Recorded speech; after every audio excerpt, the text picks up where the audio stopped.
Pada kesempatan kali ini, kami akan membahas tentang awal mula keberadaan suku Jawa di negara Republik Suriname. Suku Jawa sudah berada di Suriname sejak akhir abad ke-19, di mana angkatan pertamanya dibawa oleh kolonis Belanda dari Hindia Belanda, sekarang Indonesia, sehingga dinamakan etnis Jawa Suriname. Sebagian keturunan mereka ada yang tinggal di Belanda. Sampai sekarang, mereka tetap menuturkan bahasa Jawa. Jauh sebelum pemerintah Republik Indonesia mengirimkan tenaga kerja Indonesia ke luar negeri, pemerintah kerajaan Belanda sejak tahun 1890 sampai tahun 1939 telah mengirimkan 32.956 orang tenaga kerja asal Pulau Jawa ke Suriname. Kedudukan Suriname dan Indonesia pada waktu itu adalah sama-sama negara jajahan di bawah pemerintah kerajaan Belanda. Maksud dan tujuan pengiriman tenaga kerja itu adalah untuk menambah kekurangan tenaga kerja di beberapa perkebunan yang ada di Suriname. Kekurangan tenaga kerja itu sendiri adalah akibat dihapus dan dibebaskannya sistem perbudakan pada tanggal 1 Juli tahun 1863. Dampaknya, banyak perkebunan tidak terurus, sehingga terlantar. Perekonomian Suriname yang semula tergantung dari hasil perkebunan, turun drastis. Pertimbangan lain dari pemerintah kerajaan Belanda yang mengirimkan tenaga kerja ke Suriname saat itu adalah, karena rendahnya perekonomian penduduk di Pulau Jawa, yang disebabkan oleh bencana alam meletusnya gunung berapi, dan padatnya jumlah penduduk. Akan tetapi menurut disertasi Profesor Dr. Yusuf Ismail di Universitas Leiden, di Belanda tahun 1949 menyatakan, bukan kelebihan penduduk yang menjadi alasan untuk berimigrasi ke Suriname, melainkan kemelaratan yang sangat yang diderita penduduk di beberapa daerah di Jawa pada satu pihak, dan kepentingan perkebunan-perkebunan di Suriname pada lain pihak. Gelombang pertama pengiriman tenaga kerja itu diberangkatkan dari Batavia, yaitu Jakarta sekarang, pada tanggal 21 Mei tahun 1890 dengan kapal SS Koningin Ema. Setelah singgah di negeri Belanda, akhirnya kapal tiba di Suriname pada tanggal 9 Agustus tahun 1890. Tenaga kerja gelombang pertama sebanyak 94 orang, terdiri dari 61 orang pria, 31 orang wanita dan 2 orang anak dan ditempatkan di perkebunan tebu, dan pabrik gula Marienburg. Tenaga kerja gelombang kedua sebanyak 582 orang, tiba di Suriname pada tanggal 16 Juni tahun 1894 dengan kapal SS Forwards.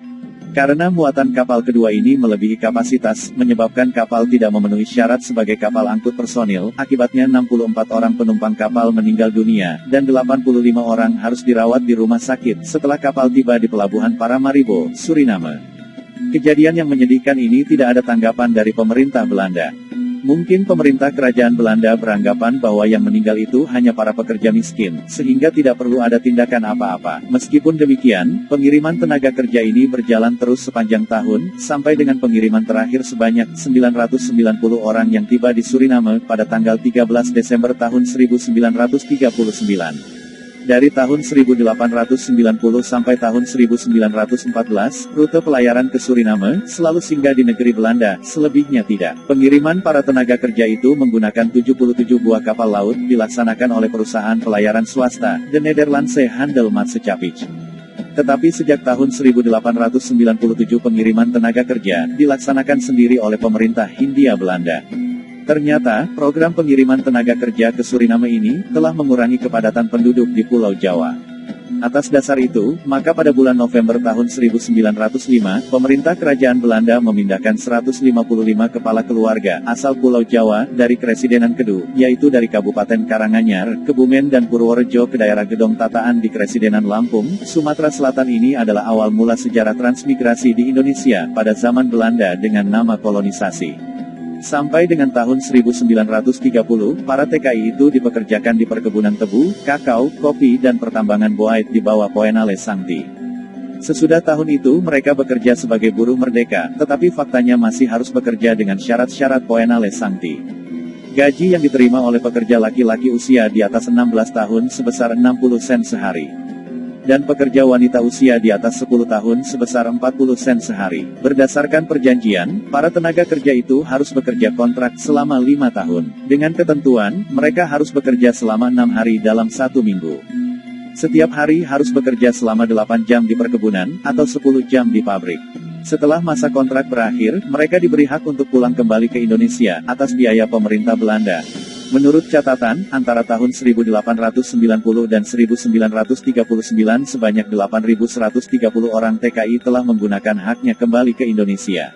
Pada tahun 1947, terjadi lagi gelombang repatriasi berikutnya sekitar 700 orang, menggunakan kapal Tabian. Selebihnya, memilih tetap tinggal di Suriname, walaupun hubungan kerja kontrak dengan para pemilik perkebunan sudah berakhir. Mereka yang memilih tetap tinggal di Suriname, dan tidak ingin pulang ke Indonesia, memperoleh pembagian sebidang tanah garapan, serta menerima penggantian uang repatriasi sebesar 100 gulden Suriname per orang. Pada masa kejayaan perkebunan tebu mulai merosot, banyak pekerja Indonesia yang beralih profesi, menjadi pekerja pertambangan bauksit di Moengo, Paranam dan Biliton. Akibatnya beberapa daerah, yang semula dikenal sebagai distrik orang-orang Jawa, yang bertani dan bercocok tanam, antara lain di distrik Komewijne, Saramaca, Koroni dan Nikeri, terasa semakin berkurang jumlahnya. Selama Perang Dunia II, kondisi perekonomian masyarakat Suriname agak membaik. Ini berkat adanya lapangan kerja, pada pembangunan instalasi militer sekutu di Paramaribo, dan sekitarnya yang berhasil menyerap banyak tenaga kerja. Tetapi, setelah tentara sekutu menghentikan pembangunan instalasi militernya, kondisi perekonomian terutama masyarakat bawah kembali memprihatinkan. Hasil KMB, Konferensi Meja Bundar, di Den Haag, Suriname memperoleh status pemerintahan otonom, di mana hak dan kewajibannya disamakan dengan provinsi-provinsi yang ada di negeri Belanda. Akibatnya di Suriname muncul partai politik. Pada tahun 1946, berdiri partai politik milik Wong Jowo, PBIS, yaitu Pergerakan Bangsa Indonesia Suriname, pimpinan Bapak Sudiono Suryawisastro, yang kemudian digantikan oleh Bapak Salikin Mardi Harjo. Pada tahun 1947 berdiri Parpol Wong Jowo lain, KTPI, yaitu Kaum Tani Persatuan Indonesia, pimpinan Bapak Iding Suminta. Dampaknya, masyarakat Indonesia pecah menjadi dua kelompok yang berbeda pendapat dan saling bertentangan. Kecuali itu, karena adanya beberapa suku bangsa yang tinggal di Suriname, maka persaingan antar etnis pun tidak bisa dihindarkan. Posisi jabatan dalam pemerintahan banyak didominasi oleh orang-orang Kreol. Kondisi yang memprihatinkan ini menarik perhatian seorang sosiolog Indonesia, Profesor Dr. Yusuf Ismail, yang pada bulan Maret tahun 1951 mengadakan studi ke Suriname, dan menulis sebuah buku yang diberi judul Indonesia pada Pantai Lautan Atlantik. Dari penulisan buku itu pula, pemerintah Republik Indonesia menaruh perhatian terhadap nasib sekitar 40.000 orang, warga negara Indonesia yang tinggal di Suriname, dan membuka kantor komisariat di Paramaribo. Komisariat itu telah berkembang menjadi konsulat jenderal, dan saat ini telah berubah menjadi kedutaan besar. Sebagai komisaris RI yang pertama adalah Bapak Sudarto Hadinoto.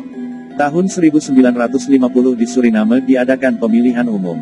Setelah terbentuk lembaga legislatif hasil pemilu, Suriname menjadi daerah otonom di bawah kerajaan Belanda. Secara otomatis seluruh penduduk Suriname menjadi warga negara Belanda. Ketentuan ini ditentang oleh sekitar 75% masyarakat Indonesia.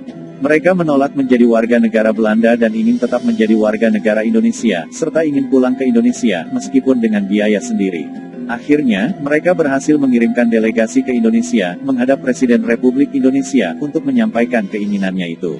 Pada tanggal 15 Oktober tahun 1951 mereka mendirikan Yayasan Tanah Air, yang disebut YTA, yang dipimpin Salikin Harjo dengan tujuan utama, Mulian Jowo.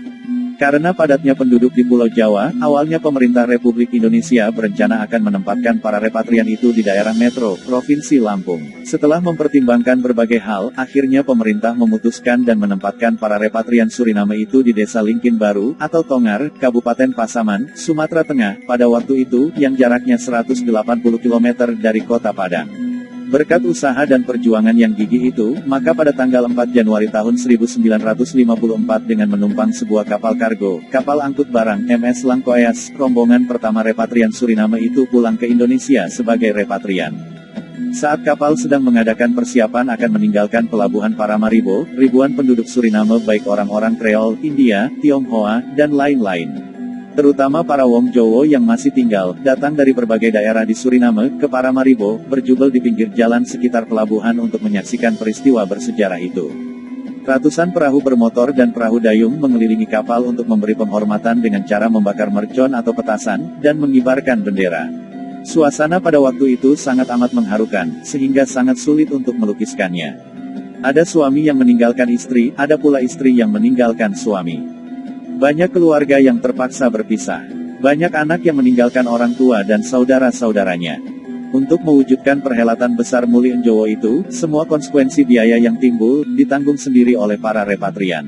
Antara lain ongkos perjalanan laut dari Suriname ke Indonesia untuk orang dewasa, dan remaja yang telah berusia 10 tahun ke atas, anak-anak yang berusia di bawah 1 tahun, tidak membayar. Di samping membayar tiket kapal, para repatrian membawa bahan pangan berupa beras 35 ton, alat-alat pertanian, kendaraan bermotor, mesin-mesin diesel dan alat-alat berat lainnya untuk persiapan tinggal di Tanah Harapan Sumatera. Perjalanan laut dari Suriname ke Indonesia ini dipimpin oleh Wakil Ketua YTA Bapak Yohanes Wagino Karyodimejo. Beliau telah meninggal dunia pada tanggal 8 Juli tahun 2007 dan dimakamkan di Pakem, Kaliurang, Daerah Istimewa Yogyakarta. Dibantu oleh Sekretaris YTA Bapak Frans Ngatmin Sumopawiro, sekarang tinggal di Pekanbaru dan Bendahara YTA Bapak Atmijan Sastro, sekarang tinggal di Jakarta. Sesuai rencana rombongan pertama ini akan diikuti oleh rombongan kedua, ketiga dan seterusnya. Sebagai akibat putusnya hubungan diplomatik antara pemerintah Indonesia dan pemerintah Belanda masalah Irian Barat, maka rombongan kedua dan seterusnya batal pulang ke Indonesia.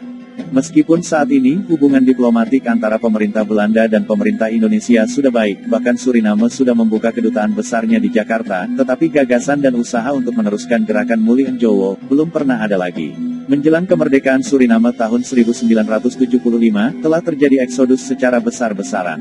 Sekitar 150.000 orang penduduk Suriname termasuk beberapa orang Indonesia telah pindah ke negeri Belanda. Sekitar 150 orang Indonesia pindah ke Guyana Prancis, sebuah negara jajahan Prancis yang lokasinya tepat di sebelah timur Suriname.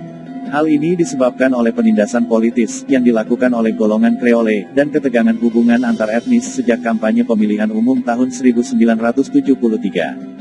Itulah sebabnya sejak 1975 sampai sekarang, lebih dari 25.000 orang Indonesia suku Jawa asal Suriname, telah tinggal menetap di negeri Belanda, di Guyana Prancis dan di daerah lain, di sekitar Suriname.